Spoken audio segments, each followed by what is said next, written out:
Assalamualaikum warahmatullahi wabarakatuh. Perkenalkan, nama saya Nova Arianti dari kelas Teknik Informatika B.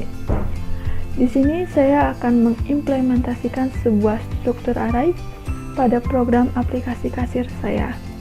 Nah, di sini saya sudah membuat sebuah codingan button login, di mana codingan button login sudah terdapat struktur array seperti ini.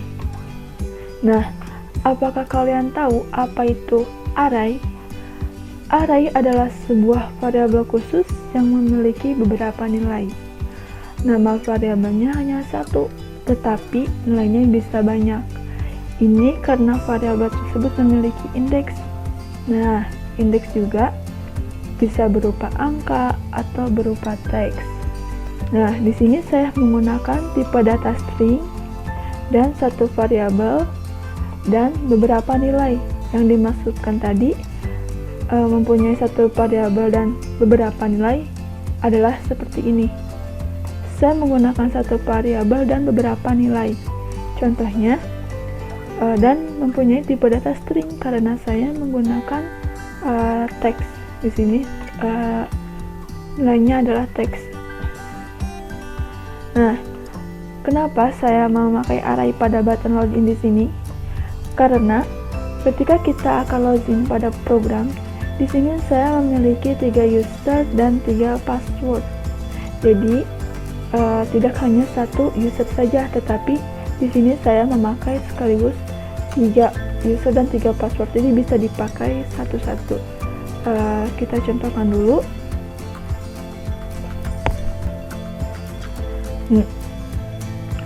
Nah, di sini saya akan menggunakan user yang pertama adalah Nova dengan password Maret. Seperti ini, misal Nova dengan password Maret. Kita login. Nah, dia bisa masuk ke tampilan yang kedua.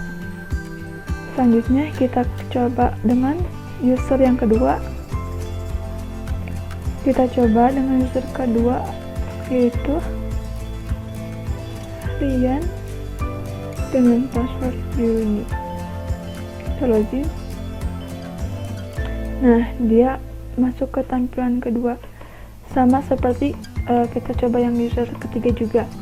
Nah, ini adalah ketika codingan ini adalah ketika kita bisa masuk atau benar password dan usernya bisa dimasukkan dengan benar, maka dia akan masuk ke tampilan yang kedua ini.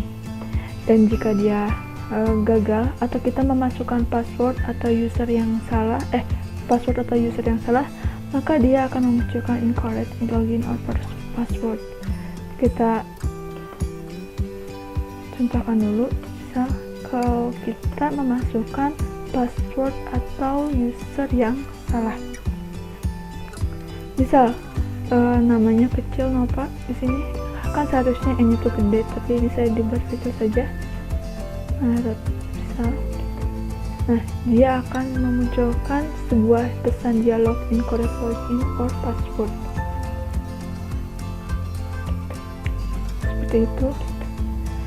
Selanjutnya di sini saya juga memberi sebuah codingan array pada combo box. Kita klik 2 kali.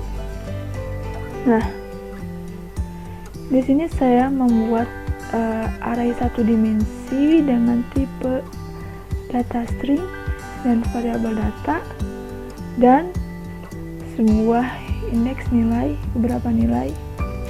Nah, di sini saya memberi indeks teks, sebuah teks untuk menampilkan beberapa list barang.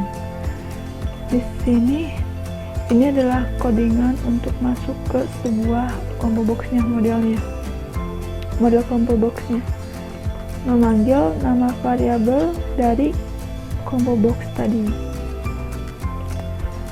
Nah, kita run dulu fungsi dari array tadi. Kita masukkan nama dulu dan user sama password. Nah, di sini fungsi array tadi adalah untuk menampilkan nama-nama list barang yang sudah kita buat maksudnya, seperti ini: Canon 80D, Canon 700D, Canon 1100D, Canon 1300D. Nah, tadi saya membuat sebuah codingan array untuk membuat sebuah list barang pada barang. Nah, di sini juga saya memberikan sebuah if. Nah, fungsi di sini adalah ketika kita memasukkan nilai barang atau mengklik nama barang, dia akan muncul harga pada kolom harga. Semisalkan gini, teman-teman. Di sini saya mengklik barang. Sebelumnya kan belum ada harga. Ketika kita klik barang, di sini sudah terdapat harga secara otomatis, dia langsung muncul.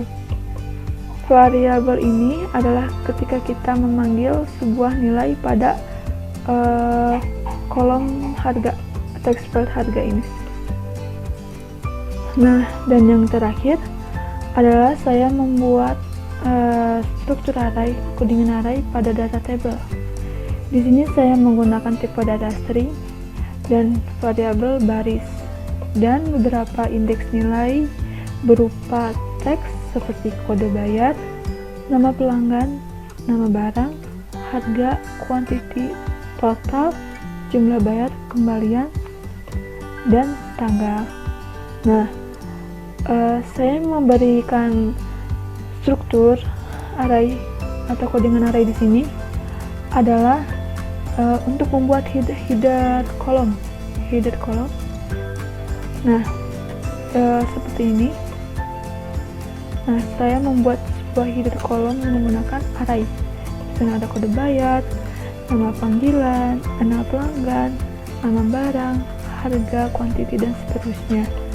Nah, di sini juga saya menggunakan array satu dimensi. Dan di sini juga saya memberikan string array atau array satu dimensi berupa pemanggilan. Nah, di sini saya berupa nilai pemanggilan sebuah string pada variabel-variabel yang nantinya akan masuk ke dalam database, seperti A, string A. Dia memanggil A dengan database-nya di kode pembayaran nanti. Dia akan masuk ke dalam database atau table dalam program kita. Seperti ini. Nah, dia akan masuk nilai yang kode bayar sama panggilan, dia akan masuk secara berurutan sesuai pemanggilan di sini. Mungkin cukup sekian penjelasan struktur array satu dimensi pada program aplikasi kasir saya. Mohon maaf apabila ada kesalahan atau tutur kata yang kurang jelas. Wassalamualaikum warahmatullahi wabarakatuh.